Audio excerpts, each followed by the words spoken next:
नमस्कार दोस्तों, जय हिंद। आज की इस वीडियो में हम बात करेंगे महत्वपूर्ण धाराओं के बारे में। कौन सा धारा कब लगता है, जो बहुत ही फेमस हो चुके हैं। ठीक है, जैसे चोरी करना, बलात्कार करना, रेप करना। ठीक है, और जो है किसी को जान से मार देना, कौन सी धारा लगती है, ये सभी बहुत ही इम्पोर्टेंट जो है, सब आपको हम इसमें बताएंगे। जैसे कि धारा 13, 13 नंबर धारा में क्या लगता है, जुआ खेलना या सट्टा लगाना। अगर आप जुआ खेल रहे हैं या सट्टा लगाते हुए पकड़े गए तो आपको धारा 13 के अंतर्गत आपके ऊपर कानूनी कार्यवाही की जा सकती है। ठीक है, आगे है धारा 24 यानी कि बेईमानी करना। अगर आप किसी के साथ बेईमानी करते हैं, ठगी करते हैं, तो धारा 24 के तहत आपको सजा सुनाई जा सकती है या आप पे जुर्माना लग सकता है। ठीक है, अगर धारा 120 की हम बात करें तो षड्यंत्र रचना। अगर किसी के षड्यंत्र आप रच रहे हैं तो धारा 120 के तहत आपके ऊपर कानूनी कार्रवाई की जा सकती है।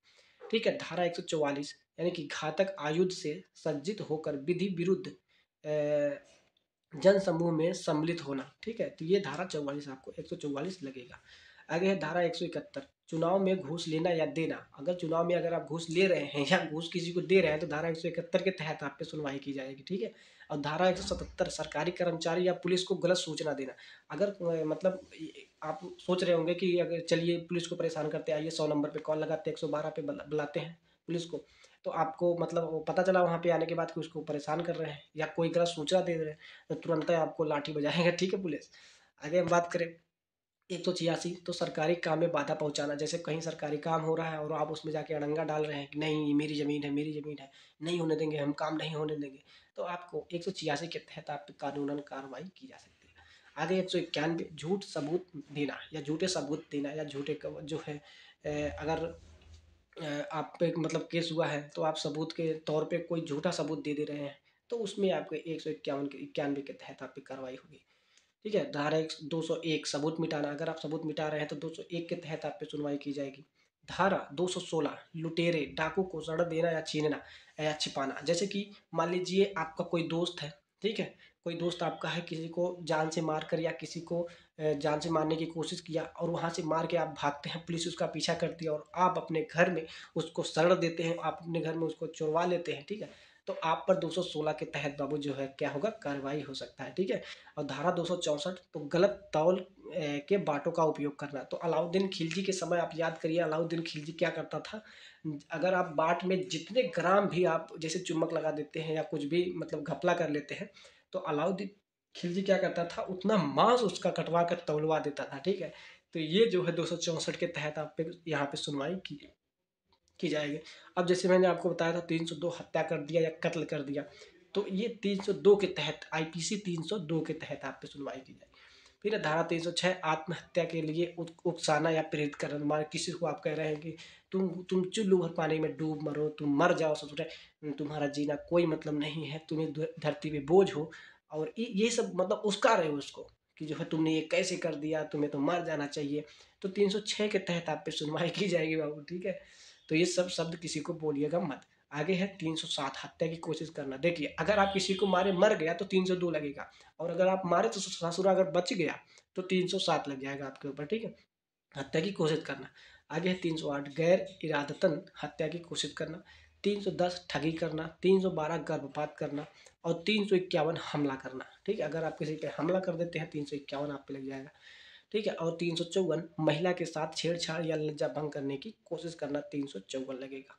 362, अपहरण। मान लीजिए किसी को आप लाके बंदी बना के रखे और पता चला पुलिस को, तो आप पे किसके कारण सुनवाई की जाएगी, तो 362 के तहत आपको सुनवाई की जाएगी। ठीक है, आगे है 363, किसी स्त्री को ले भागना। मतलब कि अगर कोनो लड़की लेके अगर भाग जाते हैं आप, तो इसको कौन सा बाबू धारा लगेगा आप पे, ये 363 के तहत आप पे धारा लगाई जाएगी। ठीक है, अब बात करें हम 366, नाबालिग लड़की को ले भागना। मतलब अगर अब लड़की जो 18 साल से नीचे है, नाबालिग है, उसको लेके भाग जाते हैं, 366 लगा।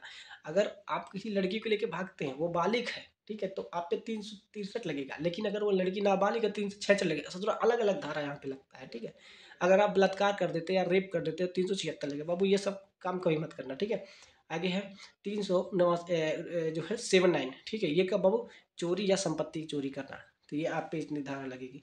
आगे है धारा 392, इसमें लूट, या धारा 395, डकैती, और धारा 396, डकैती के दौरान हत्या। सॉरी, देखिए अगर आप हत्या कर दिए 302 लगा। ठीक है, हत्या कर दिए 302 लगा, और यहीं पे अगर डकैती के दौरान हत्या कर दी 396 लगा, या और भी मतलब कानूनी अपराध है। आगे 315 छल करना, 317 छल या दगा करना, 420 415 417 420 छल या बेईमानी से संपत्ति अर्जित करना। मान लीजिए किसी से आप बेईमानी के साथ उसको जो है संपत्ति उसके अपने जैसे नहीं करते कि जो है उम, मतलब हस्ताक्षर कहीं साइन करा लेते हैं और वो जो जाके केस कर दिया और कह दिया कि ये ज़बरदस्ती केस करा दिया, उनको दारू पिला दिया, ठीक है? तो 420 के तहत आप पे जो है सज़ा सुनाई जा सकती है, ठीक है?